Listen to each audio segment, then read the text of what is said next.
अस्सलाम वालेकुम दोस्तों, मेरा नाम इकरा शाहीन है और वाक़या करबला में रसूल अल्लाह सल्लल्लाहु अलैहि वसल्लम के नवासे और उनकी आल औलाद को कैसे मजलूमाना शहीद किया गया, इस बात से तो हम सभी लोग वाकिफ़ हैं क्योंकि हम बचपन से ये हालात व वाक़यात सुनकर बड़े हुए। मगर अफसोस कि आज भी हम में से ज़्यादातर लोगों को इस हकीकत का अंदाज़ा ही नहीं है कि वाक़या करबला दरअसल था क्या, ये हुआ ही क्यों था, इसके पीछे ऐसी क्या वजूहात थीं कि नबी करीम सल्लल्लाहु अलैहि वसल्लम की सालों की मेहनत को सिर्फ 50 साल के बाद ही इस मुकाम पर पहुंचा दिया गया कि सहाबा कराम और उनके औलाद मौजूद हैं, मगर इमाम हुसैन अलैहिस्सलाम और उनके ख़ानदान को यानी नबी करीम सल्लल्लाहु अलैहि वसल्लम के अहले बैत को इस तरह से बेदर्दी से मजलूमाना तौर पर शहीद कर दिया जाए। और उनको शहीद करने वाली ये जमात खुद को मुसलमान भी कहती है और नबी पाक सल्लल्लाहु अलैहि वसल्लम का आखिरी खुतबा भी सुन चुकी है, जिसके अंदर आपने फरमाया था कि ए लोगों, मैं अपने बाद तुम में हदायत के लिए अल्लाह की किताब और अपनी सुन्नत छोड़े जा रहा हूँ। अगर इसको मजबूती से पकड़े रखोगे तो कभी भी गुमराह नहीं होगे। और फिर फरमाया कि मैं तुम्हें अपने अहले बैत के मामले में अल्लाह का खौफ दिलाता हूँ। लेकिन उम्मत ने इसका बिल्कुल उल्ट किया, ना ही कुरान और सुन्नत को मजबूती से पकड़े रखा, ना ही अहले बैत के मामले में अल्लाह का खौफ रखा, और फिर फिरकावरियत से इस तरह से तकसीम हुए कि आपस के अंदर शिया और सुन्नी बनकर रह गए। आज की इस वीडियो में हम वाक़या करबला का असल और हकीकी पसे मंज़र जानने की कोशिश करेंगे।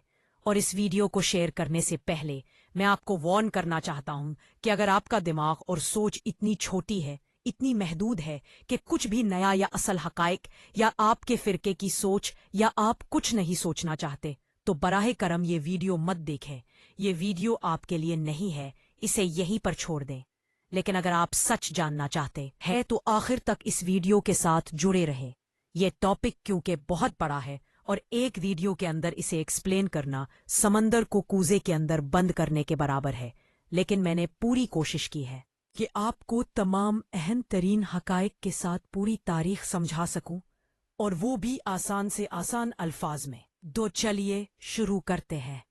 हज़रत इब्राहीम अलैहिस्सलाम ने अल्लाह के हुक्म पर अपनी बीवी हज़रत हाजरा और अपने बेटे इस्माईल अलैहिस्सलाम को मक्का के वीरान पहाड़ों के अंदर अल्लाह के भरोसे पर छोड़ दिया। प्यास की शिद्दत से इस्माईल अलैहिस्सलाम ने जब पानी मांगा तो हज़रत हाजरा बेचैन होकर सफ़ा और मरवा पहाड़ी के चक्कर लगाती है, और इस्माईल अलैहिस्सलाम ज़मीन पर अपनी एड़ियों को रगड़ते हैं, जिससे जमजम का चश्मा जारी होता है। ये दोनों माँ बेटा उसी पानी के चश्मे के पास पड़ाव डालकर यहाँ पर रहने लगते हैं। कुछ वक्त के बाद यहाँ से कुछ काफिला वालों का गुजर होता है और वो यहाँ पर सहरा के अंदर खुश पहाड़ों के दरमियान एक पानी का चश्मा देखकर यहाँ पर आबाद हो जाते हैं। यूं आहिस्ता आहिस्ता मक्का शहर आबाद होने लगता है, जिसके अंदर हज़रत इस्माईल अलैहिस्सलाम की औलाद के अलावा कई और महाजिर भी शामिल थे।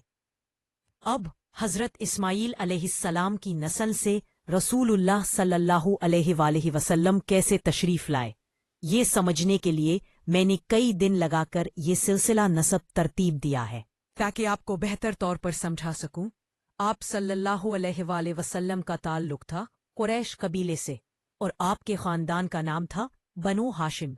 कुरैश 10 बड़े कबाइलों पर मुश्तमिल एक ताकतवर कबीला था, और हर कबीले के सरदार आपस के अंदर बाहमी मशवरे से हर तरह के बड़े फैसलों को किया करते। उन 10 कबाइलों के अंदर 2 कबीले बहुत अहम और ताकतवर थे। एक का नाम था बनु मिया और एक बनु हाशिम। इन दोनों को अलग अलग जिम्मेदारियां दी गई थी। बनु हाशिम की फौज के कमान बनु मखजूम कबीले के पास थी, जो कि बनु मिया की एक शाख थी। जबकि खाना काबा का मुतवल्ली बनु हाशिम को बनाया गया था, यानी दुनियावी तौर पर ताकत के लिहाज से बनु मिया, जबकि मजहबी लिहाज से बनु हाशिम का रुतबा अरबों में बहुत ताकतवर था। लेकिन ये दोनों ही कबीले हज़रत इस्माईल अलैहिस्सलाम की नस्ल से थे, क्योंकि इन दोनों का ताल्लुक 5वीं नस्ल से जा कर अब्दुल मुनाफ पर जाकर मिलता है। मोहम्मद बिन अब्दुल्ला बिन अब्दुल मुत्तलिब बिन हाशिम बिन अब्दुल मनाफ। अब्दुल मुनाफ के बहुत से बेटे थे, मगर 4 बहुत ही ताकतवर बने। एक बेटे का नाम था अब्दुल मुत्तलिब, दूसरे का हाशिम, तीसरे का नाम था अब्द अशम्श, और चौथे का नोफल, और चौथे का नोफल। नोफल और मुतलब कबीला ज्यादा तारीख नहीं रखता, क्योंकि असल में अरब के जो नस्ल आगे बढ़ी वो दरअसल इन दो कबीलों से बढ़ी, हाशिम और अब्दुशम्स से। इन दोनों खानदानों के अंदर हमेशा से एक मुकाबला बाजी जारी रहती, मगर ये मुकाबला हमेशा अच्छी चीजों के अंदर रहा करता। मिसाल के तौर पर बनी हाशिम ने अगर इतने मेहमानों को खाना खिलाया तो हम लोग उनसे ज्यादा खिलाएंगे। बंदे को शकफ्त दिया है तो हम इनके कबीले को अगली बार शकफ्त देंगे। बनु हाशिम ने ये अच्छा काम किया तो हम इससे बढ़कर ये अच्छा काम करेंगे। कभी कभारान कबीलों के अंदर इख्तिलाफ भी रहता, मगर इन सब चीजों का मकसद ये था कि बाकी अरब कबीलों पर अपनी बरतरी और धाक बिठा सके। हाशिम से इनके बेटे अब्दुल मुत्तलिब नूह पर अपनी बरतरी और दाग बिठा सके। हाशिम से इनके बेटे अब्दुल मुत्तलिब पैदा हुए, जो कि आप सल्लल्लाहु अलैहि वसल्लम व आला वसल्लम के दादा थे। इनके 10 बेटे और 6 या 7 बेटियां पैदा हुईं। बेटों में जो इस्लामी लिहाज से मशहूर हुए वो आपके वालिद हजरत अब्दुल्ला, जो सबसे छोटे थे, चचा अब्बास, अबू तालिब और हजरत हमजा। अब्दुल्ला से आप सल्लल्लाहु अलैहि वसल्लम की विलादत हुई, जबकि आपके चचा अबू तालिब के बेटे अकील, जाफर और हजरत अली थे। आप सल्लल्लाहु अलैहि वसल्लम की बेटी हजरत फातिमा से हजरत अली का निकाह हुआ, जिसके बाद हजरत हसन और फिर हजरत हुसैन पैदा हुए। हजरत अली ने हजरत फातिमा के इंतकाल के बाद और भी कई शादियां की, जिनके अंदर और भी बच्चे पैदा हुए। उनमें सबसे मशहूर बेटे का नाम है मोहम्मद, जो कि हनफिया खानदान की एक औरत से पैदा हुए, इसलिए उन्हें मोहम्मद बिन हनफिया कहा जाता है। ये तो हो गया सिलसिला नसब बनु हाशिम का, लेकिन अब आते हैं असल मुद्दे की तरफ, अब्दुशम्स कबीले की तरफ। अब्दुशम्स के 2 बेटे उमैया और रबिया थे। रबिया के बेटे थे उतबा, जो कि अबू जाफा के वालिद थे। इसके अलावा उतबा के दूसरे बेटे का नाम था वलीद, और उनकी बेटी का नाम था हिंदा, जिसने ग़ज़वे उहुद के अंदर हजरत हमजा को शहीद करवाकर उनकी लाश की बेहुरमती की। ये अबू सुफियान की बीवी थी और अमीर माविया की वालिदा। उतबा, शाइबा और वलीद जंगे बदर के अंदर मुसलमानों के खिलाफ लड़ते हुए मारे गए थे, और इसी मौत का बदला लेने के लिए हिंदा ने हबशी गुलाम से कहा था कि हजरत हमजा को शहीद करे, क्योंकि उनमें से एक हुंदा था, वालिद था, एक भाई और एक चचा। उतबा और शाइबा का कत्ल हजरत हमजा के हाथों हुआ था। अमिया के 2 बेटे थे, ज़र्ब और अबुलास। कुरैश की स्पासलारी यानी फौज का इख्तियार इन्हीं के पास होता था। अबुल आस के 2 बेटे थे, अफ़ान और हाकिम। अफ़ान के बेटे थे हजरत उस्मान रज़ी अल्लाहु अन्हो, जो कि तीसरे खलीफा थे, और उनके बेटे थे अब्दुल्ला, जो कि रसूलुल्लाह सल्लल्लाहु अलैहि वसल्लम की बेटी रकीयत से पैदा हुए, मगर बचपन में इंतकाल कर गए। जबकि हाकिम का बेटा था मरवान, जिसके 3 बेटे अब्दुल मलिक, अब्दुल आस, अजीज और मोहम्मद पैदा हुए। हुकूमत उसके बाद अब्दुल मलिक के बेटे और फिर सलमान के पास गई, और सलमान ने ऐलान कर रखा था कि मेरे बाद हुकूमत मेरे बेटों में नहीं, बल्कि मेरे कजन उमर बिन अब्दुल्ला अजीज के पास जाएगी, और इसके बाद मेरे भाई यजीद और फिर हिशाम के पास। नहीं, ये वो यजीद नहीं है जो कि आप समझ रहे हैं, आगे जाकर समझते हैं। अब आते हैं ज़र्ब की तरफ, जिसके बेटे पैदा हुए साहर यानी अबू सुफियान, और अबू सुफियान और हिंदा से उनके बेटे पैदा हुए यजीद, मुआविया और बेटी उम्मी हबीबा।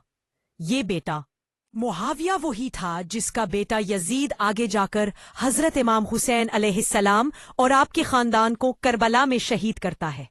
अब आपको समझाता हूं कि इस पूरी खानवादनी हिस्ट्री को समझाने का आपको मकसद क्या था। बनु हाशिम और बनु अमैया के अंदर शुरू से एक दूसरे को नीचा दिखाने और पूरे अरब पर हुक्मरानी के दौर लगी रहती थी, और जब नबी करीम सल्लल्लाहु अलैहि वसल्लम तशरीफ लाए और ऐलान नबूवत किया, और आप सल्लल्लाहु अलैहि वसल्लम क्योंकि बनु हाशिम खानदान से थे और बनु अमैया क्योंकि इस खुदा इख्तियार को कि वो जिसको भी चाहे या जिस कबीले को भी चाहे इसके अंदर अपना रसूल पैदा करके इसकी इज्जत को बढ़ा दे। बनु अमैया سوائے حسد اور بغض کے کچھ بھی نہ کر سکے، اور یہی بغض ان کی آل اولاد کے اندر آگے منتقل ہوتا رہا، جو کہ آخر کار کربلا تک جا پہنچا، اور آخر میں خلافت کے نظام کو بنو امیہ نے تباہ کر کے اسے بادشاہت کے نظام کے اندر بدل کر اپنی حسد کی آنکھوں ٹھنڈا کیا۔ پوری بنو امیہ کی تاریخ کے اندر صرف 3 لوگ ایسے گزرے ہیں جنہوں نے آپ صلی اللہ علیہ وآلہ وسلم کی شریعت پر عمل کیا، مسلمان امت کو ایک کر کے بنو امیہ خاندان کے ظلم سے انہیں بچایا، اور وہ خود بھی بنو امیہ خاندان سے تھے۔ ایک ہے حضرت عثمان بن عفان رضی اللہ عنہ، جو کہ آپ صلی اللہ علیہ وآلہ وسلم کے داماد ہیں، اور آپ صلی اللہ علیہ وآلہ وسلم نے انہیں اپنی 2 بیٹیاں نکاح کے اندر دی، اور مسلمانوں کے تیسرے خلیفہ بھی ہے۔